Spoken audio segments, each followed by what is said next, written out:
కొంచెం పక్కకి ఇలా. ఈ వైవిధ్యమైన పాటల గురించి నేను చెప్పాల్సింది ఏమీ లేదు. ఎందుకు లేదంటే ఒక పుష్కర కాలం నుంచి ఈ వేటూరి సాహితీ పీఠాన్ని అధిరోహించిన విశ్వవిఖ్యాత కవులైన చాలా పెద్ద పెద్ద వాళ్ళు ఉన్నారు ఇక్కడ. తనికెళ్ళ భరణి గారు, జొన్నవిత్తుల రామలింగేశ్వరరావు గారు, గొల్లపూడి మారుతీరావు గారు, సామవేదం షణ్ముఖ శర్మ గారు, సిరివెన్నెల సీతారామ శాస్త్రి గారు, రామజోగయ్య శాస్త్రి గారు, భువన చంద్ర గారు, భాస్కర భట్ల గారు, ఎల్బి శ్రీరామ్ గారు, అందశ్రీ గారు, అనంత శ్రీరామ్ గారు, ఆస్కార్ అవార్డు విన్నర్ చంద్రబోస్ గారు.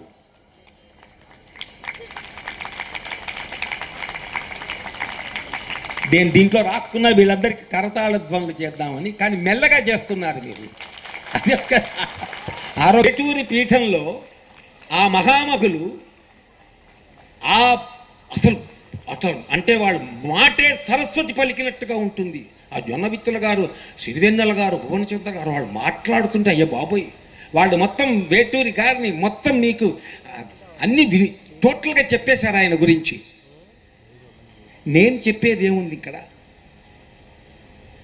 తనికెళ్ళ భరణి గారు, కలగా వారు ఇద్దరు కలగజేసుకొని నీకు వేటూరు అవార్డు ఇస్తున్నామని చెప్తే నేను విస్తుపోయాను. ఫోన్లో భయపడ్డాను.